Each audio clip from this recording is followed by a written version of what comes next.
السلام عليكم ورحمة الله وبركاته اخواتنا وحبايبنا تانية ثانوي دفعة 2026. اهلا وسهلا بيك في assignment week 2.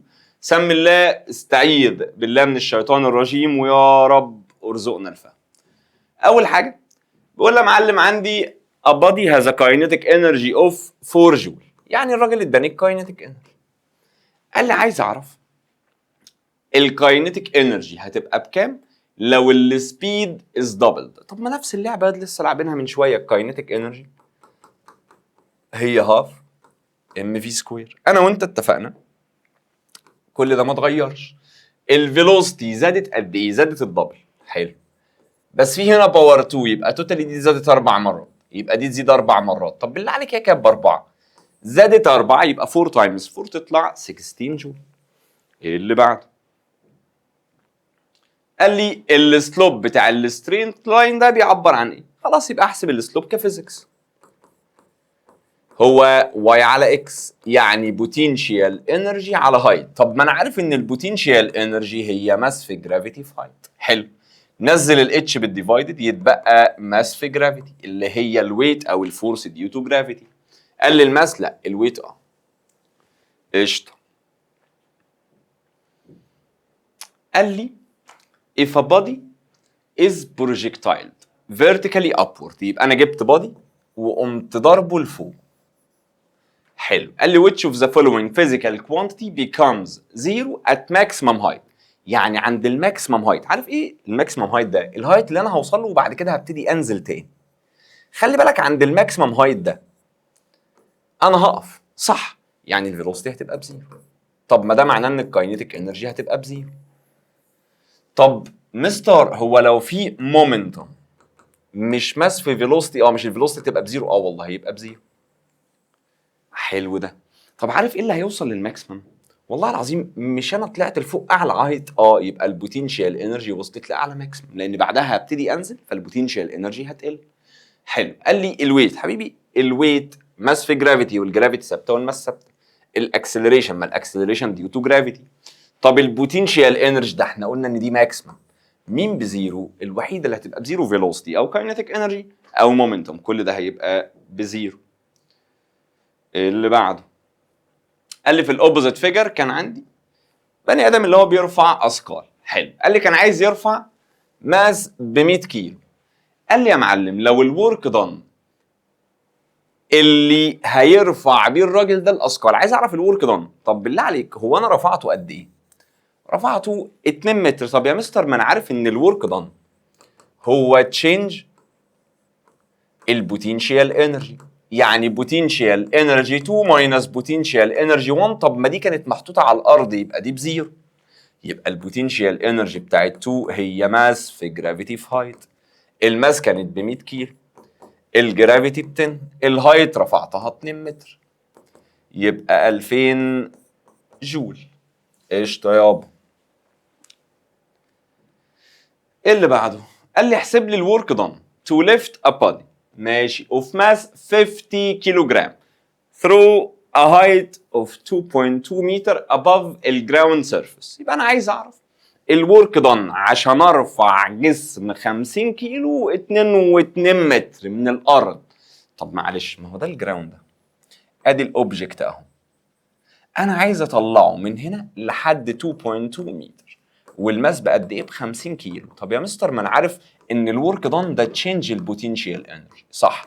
يبقى بوتنشال انرجي 2 ماينس بوتنشال انرجي 1، واول كيس كان على الجراوند يعني بزيرو، يبقى كاني بقول بوتنشال انرجي 2 يبقى ماس في جرافيتي في هايت. حلو ده.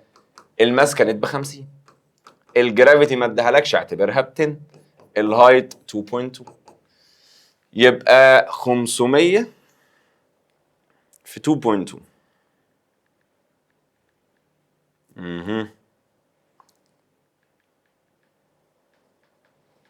يطلع 1100 جول. قشطه. فهمت فايده بقى الشرح اللي احنا شرحناه. قال لي a body of mass m is located near the earth's surface، يعني على الارث surface. قال لي لو الجرافيتيشنال potential energy at a point of 5 meter above الجراوند كانت بالرقم ده. عايز اعرف الاكسلريشن ديو تو جرافيتي ب 9.8، عايز اعرف الماس بتاعت حضرتك بكام. خلاص، طب ما هو الموضوع تافه. ليه الموضوع تافه؟ لان هو قال لي ان انا رفعته 5 متر، يبقى ده الهايت. البوتنشال انرجي اهي. طب وبعدين الجرافيتي اهي، انا عايز الماس. طب ما انا عارف ان البوتنشال انرجي هي ماس في جرافيتي في هايت، يبقى 980 ايكوال الماس انا عايزها الجرافيتي ب 9.8، الهايت ب 5 متر. حلو، يبقى نزل لي ده بالديفايدد 980 ديفايدد 5 تايمز 9.8. اها،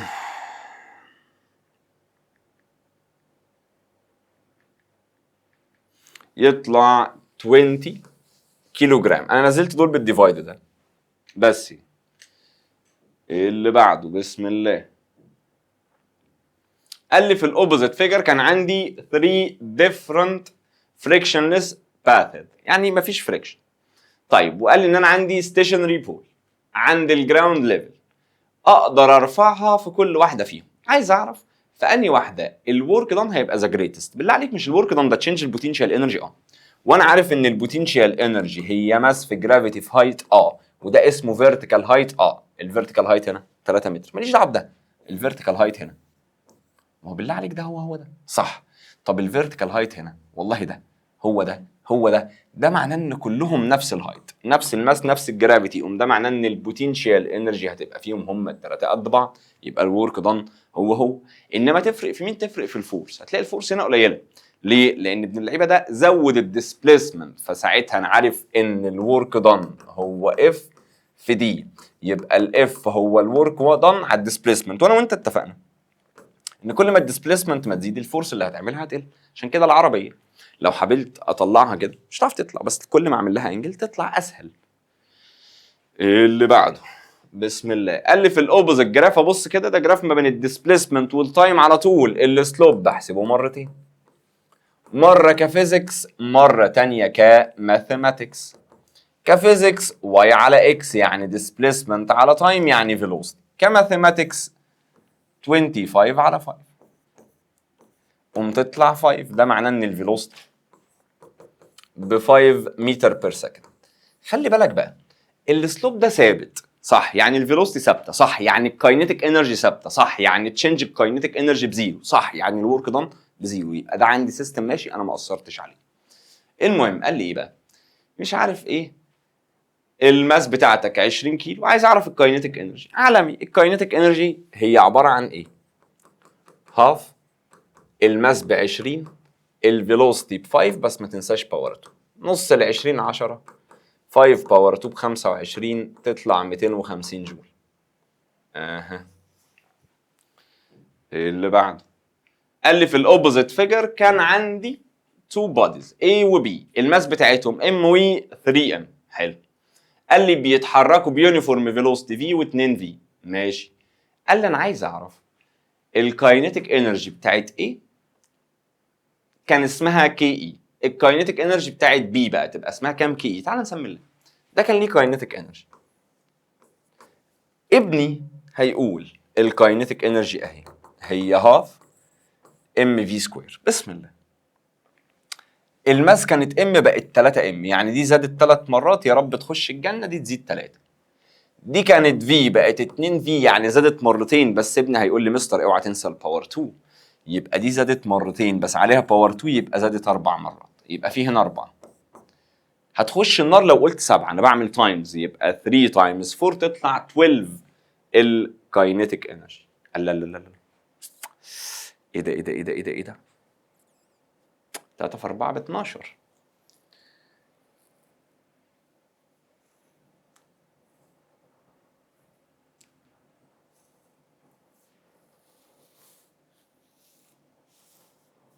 What is this? I don't know.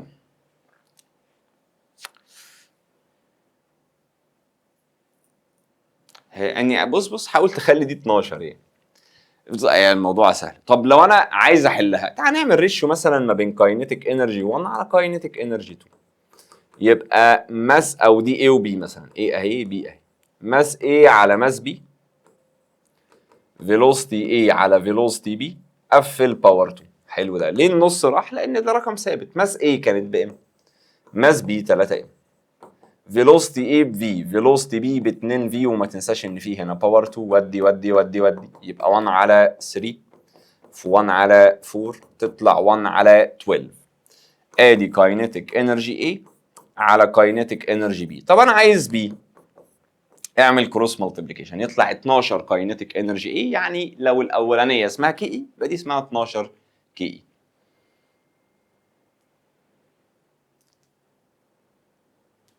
يعني اعتقد في مشكله في السؤال، يعني خلاص فاكس.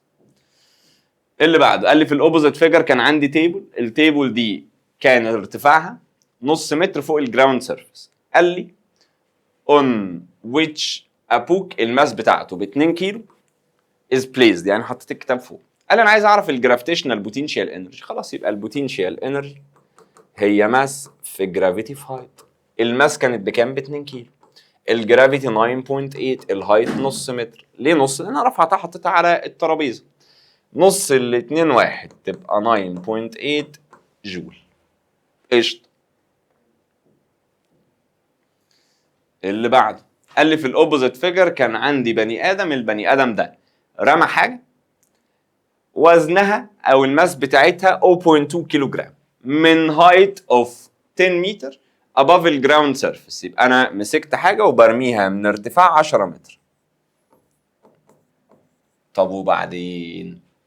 قال لي يا معلم وفي بني ادم تاني قفش البتاعه دي، حلو، بايده at height 1.5 متر من الجراوند. يعني البنت دي طولها 1.5 متر. ده معناه ان الحاجه دي اتحركت الحته دي كلها 10، دي 1.5، يبقى اكيد اتحركت 8.5 متر اللي هي 10 ماينس 1.5. حلو.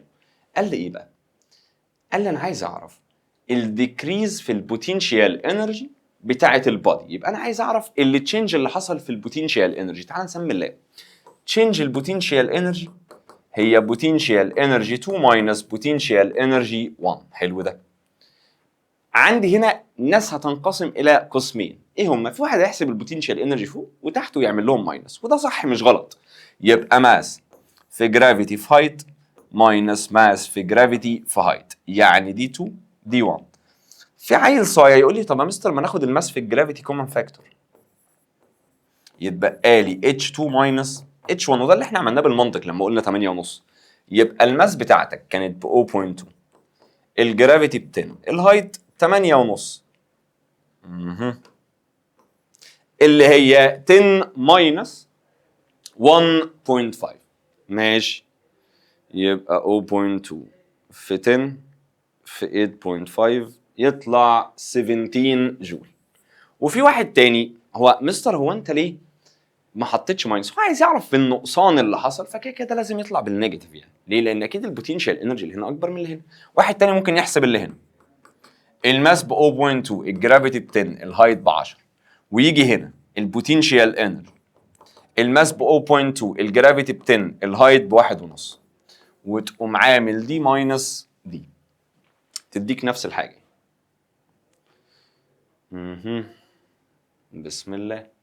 قال لي two bodies A و B fall freely، يعني نازلين تحت تأثير الجرافيتي. قال لي from height shown في الفيجر. حلو، يعني واحدة من هايت اسمه دي، واحدة تانية من هايت اسمه 3D. قال لي الريشيو بتوين الكاينيتيك انرجي ات مومنت ان هم يخبطوا الجراوند. خلي بالك هو لو انا رفعتها لحد هنا مثلا خزنت فيها 10 جول، ودي رفعتها لحد هنا مثلا خزنت فيها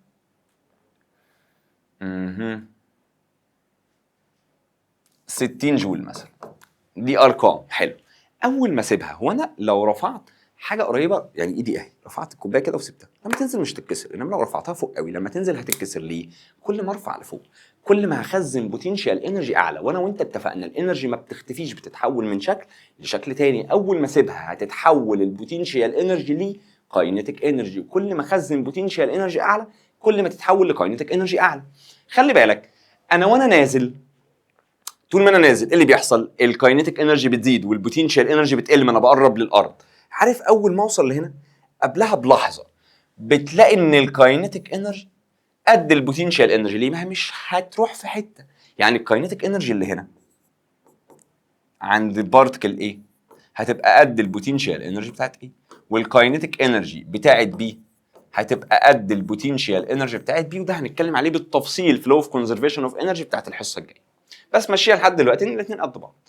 هو عايز ايه؟ عايز ريشيو ما بين كاينيتيك انرجي A على كاينيتيك انرجي B هي بوتنشال انرجي A على بوتنشال انرجي B، يعني ماس جرافيتي هايت ماس جرافيتي هايت، بس دي ايه؟ A B B، شيل الجي مع الجي بسم الله. ماس A كانت بكام ام يا اسطى؟ كانت ب2. ماس B كانت ب1. اتش A كان ب3.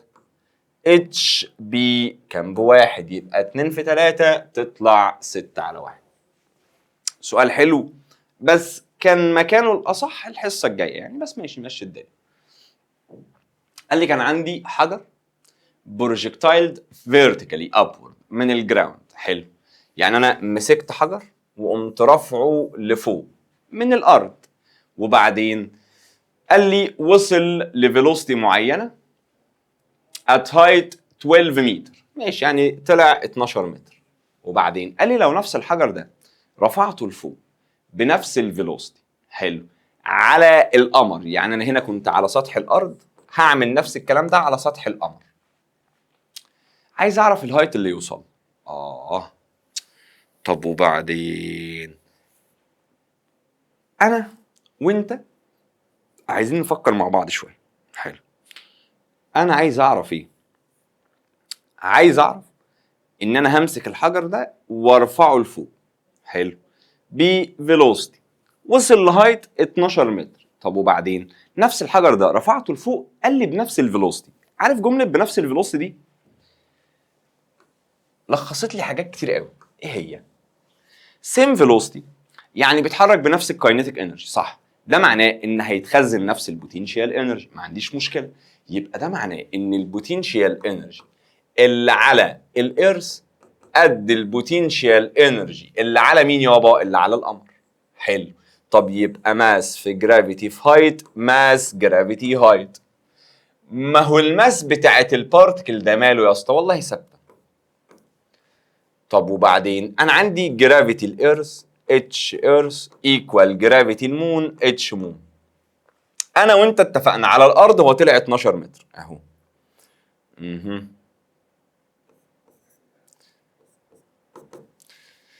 طب وبعدين انا عايز اعرف الاتش اللي على القمر. الجرافيتي بتاعت الارض مش معايا والقمر مش معايا، بس اداني معلومه مهمه قوي. قال لي الجرافيتي بتاعت المون 1 على 6 من الارض، يبقى من حق اشيل الجرافيتي بتاعت المون واحط 1 على 6 من الجرافيتي بتاعت الارض. وهنا الجرافيتي بتاعت الارض، شيل دي مع دي اعمل كروس مالتيبليكيشن، يبقى 6 في 12 اعتقد تطلع 72. سؤال حلو حلو حلو حلو قوي. ايه اللي بعده؟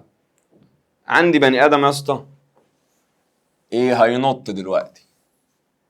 حلو، خلي بالك بالمنطق كده، وانا طالع هنا كده البوتنشال انرجي بزيرو، لسه ما اتحركتش، ابتديت اطلع لفوق اطلع لفوق اطلع لفوق. هنا انا وصلت للماكسيمم هايت، يعني البوتنشال انرجي ماكسيمم. وانا نازل ايه اللي بيحصل للبوتنشال انرجي؟ بتقل عشان انا بقرب للارض. اول ما اوصل هنا تقريبا البوتنشال انرجي تبقى بزيرو. خلي بالك وانا نازل البوتنشال انرجي بتتحول لكاينيتيك انرجي، يعني وانا نازل كل ما البوتنشال انرجي ما بتقل سرعتي بتزيد، لان الكاينيتيك انرجي بتاعت حضرتك هتبتدي تزيد. المهم قال لي ايه بقى؟ قال لي البوتنشال انرجي عند 1 هتبقى اكبر حاجه، لا دي بزيرو. قال لي الكاينيتيك انرجي عند 4 هتبقى اكبر من 3. يا ابن اللعيبه ده سؤال صعب قوي.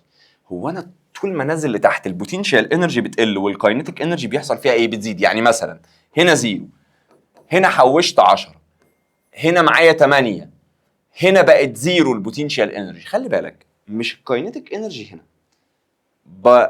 البوتنشال انرجي اسف ب 10. حلو، المفروض وانا نازل اول ما اجي اخبط هنا البوتنشال انرجي بقت بزيرو، ده معناه ان الانرجي كلها اتحولت لكاينيتيك انرجي المفروض ترد معاك 10 جول. يعني انا طلعت لحد فوق خزنت 10 وانا نازل اللي انا بخزنه ده بيقل بيقل بيقل لان هو بيتحول لكاينيتيك انرجي. طب لو انا مخزن 10 قبل ما اخبط في الارض هتلاقي ال 10 دي كلها بقت كاينيتيك انرجي والبوتنشال انرجي بقت بزيرو، ده معناه ان النقطه دي عندها اكبر سرعه. يعني الكاينيتيك انرجي بتاعت 4 دي اكبر كاينيتيك انرجي. طب هو بيقول لي ايه؟ بيقول لي الكاينيتيك انرجي عند 4 اعلى من 3. والله يعني الكاينيتيك انرجي عند 4 اكبر من الكاينيتيك انرجي عند 3، وده كلام منطقي لان البوتنشال انرجي عند 3 اكبر من البوتنشال انرجي عند 4، وانا بحول من بوتنشال انرجي لكاينيتيك انرجي.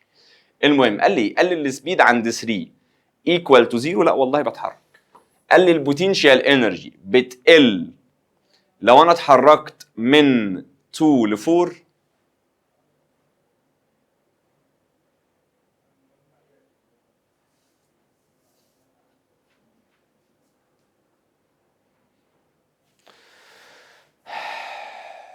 ما هي بتقل تدريجي لو انت اتحركت من 2 ل 4. يعني دي برضو كلامها منطقي، يعني دي تمشي ان البوتنشال انرجي فعلا بتقل من 2 لحد ما توصل ل 4.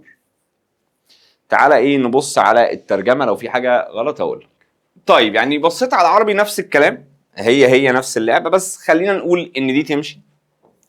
وممكن لو قصده هنا ان انت خلاص خبطت في الميه فانت وقفت، فتبقى الفيلوسيتي خلاص بزيرو، فتبقى الفيلوسيتي عند 3 اكبر من فوق. بس كان لازم يوضح ده، يعني لو سابها كده دي الاكثر دقه، بس دي كمان تمشي. يعني كان لازم يقول لك بعد ما خبطت الميه. ليه؟ لان انت لما تخبط الميه خلاص هتثبت، فهتبقى الفيلوسيتي بكام؟ هتبقى الفيلوسيتي بزيرو، يعني الكاينيتيك انرجي والبوتنشال انرجي بزيرو، لان الانرجي كلها اتحولت خلاص، خلصت يعني. طيب يعني لازم تتوضح، ما ملهاش حل تاني. هو يقول لك بس ايه؟ بعد ما خبطت الميه. خلي بالك قبل ما تخبط تفرق عندنا في بعد ما تخبط، وده هتفهمه في الحصه الجايه. بس مشيها لحد دلوقتي ان دي متاكد منها مليون في الميه. دي كان ممكن يوضح شويه حاجات عشان نقول عليها غلط، لكن لو ما وضحهاش من حق اقول عليها برضو ان هي صح. يعني مشي دنيتك يا معلم. اللي بعده قال لي في الاوبوزيت جراف ريبريزنت ذا فاريشن اوف ذا كاينيتيك انرجي بتاعت البادي، الماس بتاعته ام والتايم. حلو. قال لي هل البادي ده بيتحرك بيونيفورم فيلوسيتي ولا فاريبل فيلوسيتي؟ انا شايف ان الكاينيتيك انرجي عماله بتزيد مع التايم. طب ما هي الكاينيتيك انرجي دي عباره عن هاف ام في سكوير. حلو. بالله عليك كده كده البارتكل ده الماس بتاعته ثابته. طالما الكاينيتيك انرجي بتزيد ده معناه ان الفيلوسيتي هتزيد. حلو. يبقى انا واخد بالي ان الكاينيتيك انرجي مع التايم مالها بتتغير، بتزيد. ده معناه ان الفيلوسيتي مع التايم بتتغير. يبقى بالله عليك هل دي يونيفورم فيلوسيتي؟ لا، هي فاريبل فيلوسيتي. عرفت منين؟ لان الكاينيتيك انرجي بتتغير، ده معناه ان الفيلوسيتي بتاعت حضرتك بتتغير. خد حته تامه بحمد الله. ويك كام ده يابا؟ ويك 2 كله. ورمضان كريم، بكره اول يوم رمضان. بالله عليك فترة رمضان دي استغلها على قد ما تقدر عشان تدعي ربنا وتقرب من ربنا. ايا كان ذنوبك الفترة اللي فاتت دي كلها، بالله عليك قرب من ربنا الفترة دي، ادعي ربنا على قد ما تقدر عشان ربنا يكرمك. فقرب من ربنا. نظم وقتك نظم وقتك نظم وقتك، عشان لو منظمتش وقتك هتتسوح في رمضان. اوعى تخلي وقت اللعب والكلام ده ينسيك وقت العبادة اللي المطلوب منك تعمله عشان تقرب من ربنا. شهر رمضان أكثر فيه من الصدقات، من الدعاء، من ان انت تطلب من ربنا الحاجة اللي نفسك فيها. قرب من ربنا على قد ما تقدر، لعله يكون آخر رمضان ربنا يلحقك به. فتمنى من الله ان انت يتقبل منك ده، وابذل مجهود وذاكر، والمذاكرة والله في مقام العبادة.